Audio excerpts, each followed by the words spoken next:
हर हर महादेव नमश्चंडिकायै। अब कुछ काल पूर्व हमें अनुज जैमिनी जी ने संदेश भेजा था कि राजेश राजौरिया जी ने कोई वक्तव्य निर्गत किया है कि तुलसी विवाह का कोई शास्त्रीय प्रमाण प्राप्त नहीं होता है।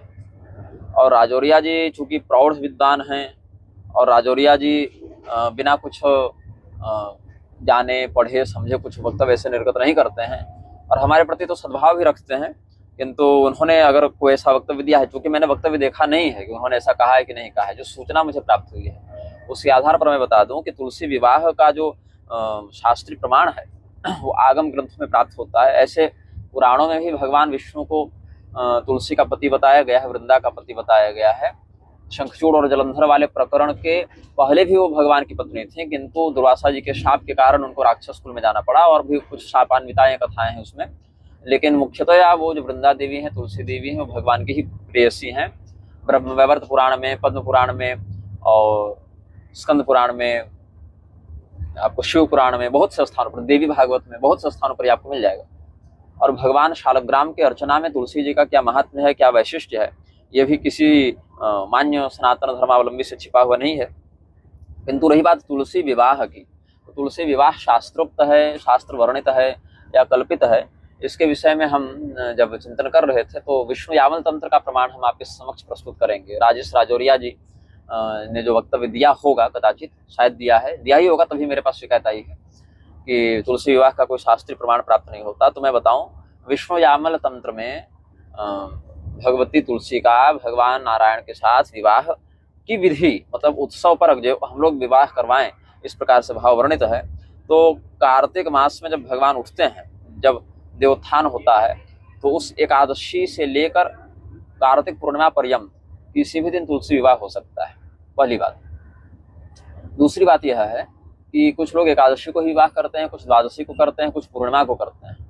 इतना तो जो बिल्कुल निरे धूर्त हैं स्वामी नारायण वाले, वो तक कितना मानते हैं लेकिन जो उनकी बात तो मैं नहीं कहूँगा, मतलब कि उस हद तक के जो नीचे हैं वो भी इस बात को कम से कम मानते हैं। लेकिन मान्य सनातन धर्मावलंबियों के यहाँ जो तुलसी विवाह की परंपरा है कार्तिक मास में, वो बहुत पुष्ट है, शास्त्र सम्मत है। उसका वर्णन विष्णु यामल तंत्र में मिलता है और हम उसके जो प्रधान श्लोक हैं जो वैष्णवों के यहाँ प्रसिद्ध हैं, वो हमने संकलन से निकाल कर रखे हैं। ऐसे मैं बता दूं कि इन श्लोकों का संदर्भ श्री हरिभक्ति विलास में भी प्राप्त होता है। श्री हरिभक्ति विलास अभी मेरे पास नहीं है, क्योंकि आप देख सकते हैं मैं यात्रा में हूँ और मेरे पास अपने पुस्तकालय में है, लेकिन मैंने चित्र के माध्यम से प्राप्त किया था, तो मैं वहां से आपको श्लोक बता देता हूँ। श्री हरिभक्ति विलास के 20वें विलास में मिल जाएगा आपको ये प्रकरण। तो उसमें कहते हैं कि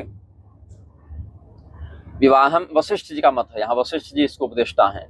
विवाहम संप्रवक्ष्यामि तुलस्यास्तु यथाविधि यथोक्तम पंचरात्रे वै ब्रह्मणा भाष्यतम पुरा आदावेव वनेवाप्य तुलसीम स्वगृहे पिबा वर्षत्रयेण पूर्णेन ततो यजनम आरभे। ऐसी तुलसी के ही पौधे का प्रयोग करना है जो 3 वर्ष पुरानी हो, इसको ध्यान रखिएगा। तुलसी विवाह में कई बार छोटी तुलसी ले आते हैं, लेकिन वो तुलसी जो है वो कम से कम 3 वर्ष पुरानी हो, ऐसा ध्यान रखें तो अच्छा है। सौम्यायने प्रकर्तव्यम गुरु शुक्रोदय तथा अथवा कार्तिके मासी भीष्म पंचदिनेषु च। जब उत्तरायण हो जाए सूर्य, तो मकर संक्रांति के बाद आप तुलसी विवाह कर सकते हैं। केवल कार्तिक में होता है ऐसी बात नहीं, मकर संक्रांति के बाद जब दक्षिणायन हो जाए, क्षमा करें, जब उत्तरायण हो जाए सूर्य, जब दक्षिणायन की पूर्ति हो जाए, उत्तरायण हो जाए सूर्य, उसके बाद जब गुरु का उदय हो, शुक्र का उदय हो, तब करें। अथवा गुरु का उदय, शुक्र का उदय अगर अभिष्ट न प्राप्त हो रहा हो तो भी कार्तिक मास में जो अंतिम 5 दिन है उसमें इसको किया जा सकता है।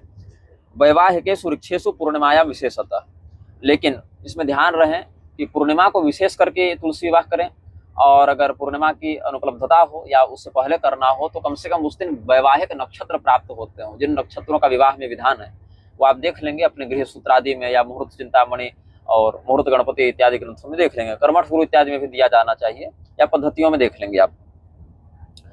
उसके बाद क्या करना है, मंडपम कारयेत् तत्र कुंडवेदिम तथा पुनः शांतिकम च प्रकर्तव्यम मातॄणाम स्थापनम तथा मातृश्राद्धादिकम सर्वम विवाहवत समाचरेत्। जो मंडप बनता है और अग्नि स्थापन के लिए कुंड बनता है, या जो मातृकाओं का पूजन होता है, अभ्युदय श्राद्धादि होता है, वो सब कुछ जैसे विवाह में होता है उसी विधान से करना चाहिए। ब्राह्मणाश्च शुचिस्नातान वेद वेदांग पारगान ब्रह्माचादेशकश्चैव चत्वारश्च तथर्त्विजः वैष्णवेन विधानेन वर्धनी कलशं यजेत् मंडपं कारयेत् तत्र लक्ष्मीनारायणं शुभं गृहयज्ञं पुरः कृत्वा मातॄणां यजनं तथा कृत्वा नाम्दिमुखं श्राद्धं सौवर्णं स्थापयेत् हरिं कृत्वा रूप्य च तुलसीं लग्ने स्वस्तमिते रवौ वासशतेन मंत्रेण वस्त्रयुग्मेन वेष्टयेत्।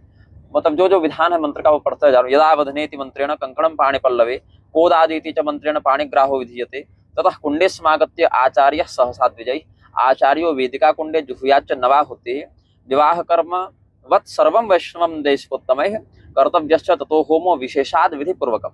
इसमें नमो भगवते केशवाय नमः स्वाहा नारायणाय माधवाय गोविंदाय विष्णवे मधुसूदनाय त्रिविक्रमाय वामनाय श्रीधराय ऋषिकेशाय पद्मनाभाय दामोदराय उपेन्द्राय अनिरुद्धाय अच्युताय अनंताय गदिने चक्रणे विश्वक्सेनाय वैकुंठाय जनार्दनाय मुकुंदाय और अधोक्षजाय नमः स्वाहा। ऐसे कह के हवन को पूर्ण करना है। फिर जो यजमान बनेंगे भगवान के विवाह में वो अपनी पत्नी के साथ और जो उनके गोत्र बंधु बांधव हैं वो सब भगवान विष्णु के साथ ही तुलसी जी की 4 प्रदक्षिणा करेंगे और तुलस्याः पाणिग्रहणे वेदिकायां विभावसौ शतकुंभं जपेत् सूक्तं पावमानिं विशेषतः तथैव शांतिकाध्यायं नवसूक्तं तथैव च जीव सूक्तं पुनर्जप्ता तथा वैष्णव संहिताम। ये सब मंत्रों का विधान बता दिया। फिर रात भर आप गान करें और मंगलानुशासन करें, मंगल गीत गाएं। इसमें ध्यान दीजिएगा विवाहों में पूर्णाहुति नहीं होती है। विवाह में गृह प्रवेश में इत्यादि कुछ ऐसे कर्म हैं जिसमें हवन के बाद पूर्णाहुति नहीं होती है, लेकिन यहाँ पूर्णाहुति करना है। बाकी सब काम तो आप विधिवत करते रहे, लेकिन यहाँ पूर्णाहुति इसीलिए करनी है क्योंकि ये देवता परक कृत्य है, ये उत्सव परक कृत्य है। ये आपको गृहस्थ जीवन में प्रवेश कराने वाला कृत्य नहीं है, ये वार्षिक उत्सव है। इसीलिए दद्यात् पूर्णाहुति, तब आप पूर्ण करेंगे क्योंकि उस अग्नि का विसर्जन करेंगे आप ना। वहां पूर्णाहुति क्यों नहीं होती? क्योंकि वहां अग्नि का स्थापन करके आपको गृहस्थ जीवन में प्रवेश करना है। लेकिन यहाँ पर पूर्णाहुति आपको देनी पड़ेगी। दद्यात् पूर्णाहुतिं पश्चात अभिषेक विधिं ततः ब्राह्मणे विश्वम दद्यात् आचार्यं परिधाप्य च गाम पटम च तथा शय्या आचार्याय प्रदापयेत्।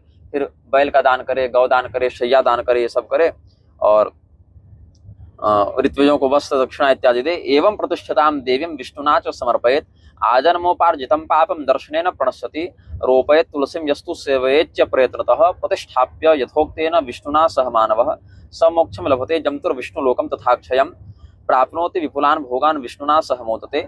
प्रतिष्ठा श्री तुलस्यास्तु लिखिता विष्णु यामले। ये विष्णु यामल तंत्र की पद्धति